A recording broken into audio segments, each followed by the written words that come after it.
wind screams across the frozen earth, not with fury, but with hunger. It strips warmth from bone, breath from lung, memory from mind. This is no land. It is a test, and those who walk it do not do so by choice, but by defiance. In the heart of this endless winter, two figures move across the snow, one small, one colossal. They should not be together. They should not even exist, but the world that sought to erase them failed, and so they walk. Her name is Alara. Once, she belonged to a people who lived in the shadow of glaciers, who sang songs to the snow and buried their dead beneath mammoth tusks. But when the blizzards grew teeth and her brother vanished into the white, they called her cursed. They left her in a ravine to die. She would have, if not for him. He has no name she knows. She calls him Kong, for in the old tongue it means the one who holds the sky. He is not a beast, though he could crush stone with his hands. He is not a god, though mountains bow beneath his shadow. He is something older, something the ice forgot to kill. They found each other in the silence between heartbeats when she was half dead and he was utterly alone. He carried her, fed her, watched over her as she slept. She, in turn, mended his wounds, shared her fire, and spoke to him as though he understood. And perhaps he did. Perhaps understanding needs no words, only presence. Now they survive as one. Winter has taken everything. No herds graze the plains, no birds cut the sky. Even the wolves have vanished, driven south by a cold that gnaws at the soul. Hunger is a third companion, always walking behind them, always whispering. But beneath the ice of the river Vera, life remains. They stand on the frozen river's spine. Alara kneels, ear pressed to the ice, listening for the song of water. She finds it. A low, steady hum beneath a web of cracks. There, she says, big fish. We eat tonight. Kong does not roar. He does not stomp blindly. With care that belies his size, he steps forward and strikes the ice. A single, precise blow. A perfect circle fractures open. Black water glistens below, cold enough to still a heart in seconds. Alara baits a bone hook with slivers of mammoth fat and lowers it slowly. The line trembles, then tugs hard. She braces, but the ice shifts. Her foot slips. She falls, leg plunging into the abyss. The cold is a knife in her blood. She screams. Kong moves faster than ice can form. He grabs her belt, lifts her as though she weighs nothing, and pulls her onto solid ground. She shivers violently, her skin already blue. Without hesitation, he wraps his thick fur around her and presses his chest to hers, sharing his heat like a promise. They lose the fish, but they keep each other. That night, they eat nothing. They speak nothing. They simply lie together in their shallow cave, wrapped in shared warmth, breathing in rhythm. Survival is not grand. It is this, the choice to stay. Days later, tracking a cave bear that stole Kong's kill, they climb into the Fang peaks, mountains sharp enough to pierce the sky. Hidden behind a waterfall frozen mid-cascade, they find a crack in the earth. It exhales warm air. Alara hesitates. Kong sniffs, then steps inside. The cavern glows, not with fire, but with soft blue moss clinging to the walls. The floor is scattered with bones, mammoth, rhino, human. Some are shattered. Others are arranged with care. A child's skull rests gently on a flat stone. Alara touches it. They honored their dead, she whispers. Kong finds a stone lamp filled with hardened grease. He strikes his claw against flint. A spark, flame.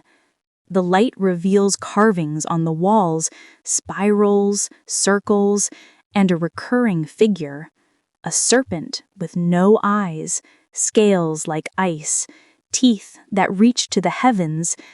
As the flame flickers, the air thickens, the moss dims, a deep hum vibrates through the stone. Kong growls, a sound Ilara has never heard from him. Warning, fear. From the deepest dark, something stirs. It uncoils slowly, as if the mountain itself is waking. 30 feet long, thick as an ancient tree, its body is translucent ice, veined with black energy. It has no eyes, only smooth pale slits that open like wounds in the dark. When it inhales, the air freezes. Breath turns to crystal. Flame shrinks to ember. It does not attack. It remembers. In its gaze, Ilara sees her brother's face, pale in the snow. Kong sees his mother, buried beneath a landslide that took his entire kin. The creature feeds not on flesh, but on sorrow, on the warmth of memory. Then it strikes. Not with teeth, but with force. It slams into a wall. Stone collapses.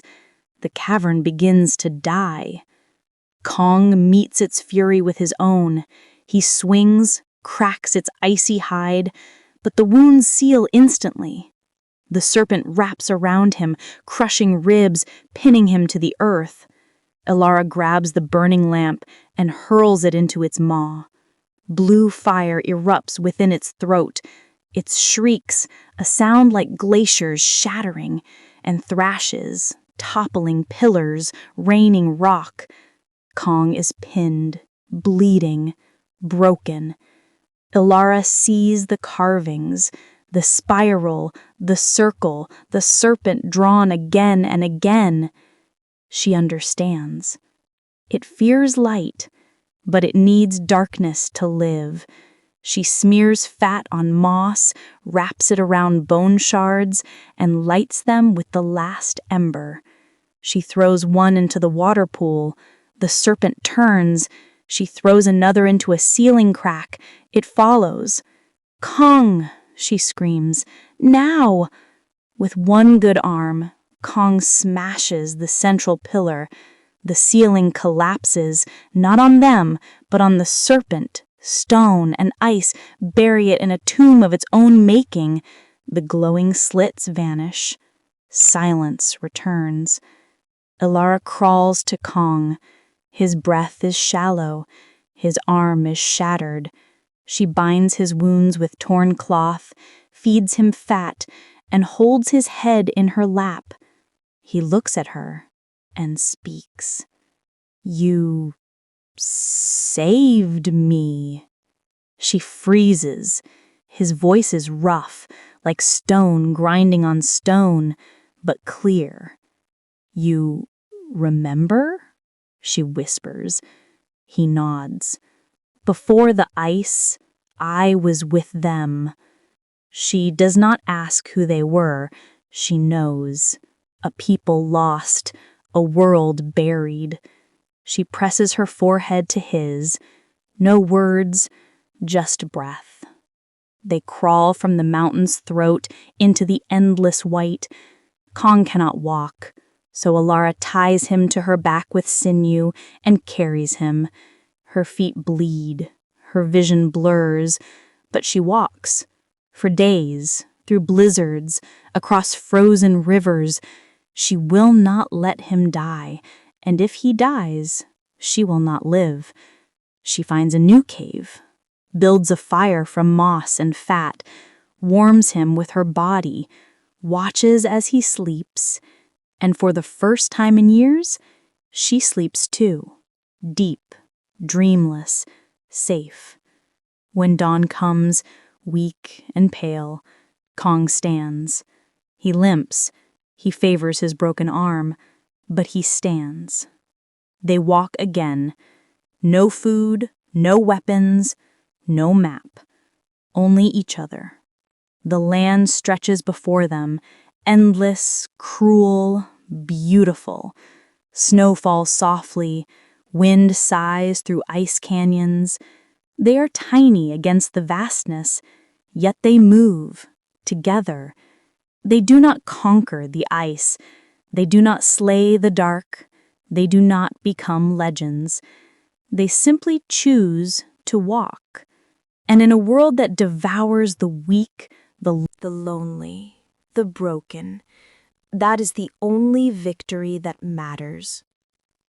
They walk onward into storm, into silence, into the unknown. Not as woman and beast, but as one soul, split in two, finally whole again. And the ice watches and waits.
Hold on, Kong.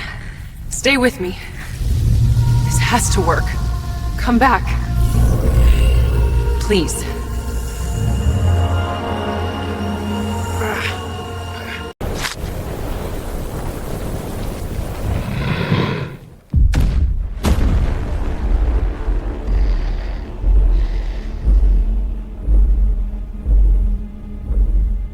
Now.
The light's fading fast.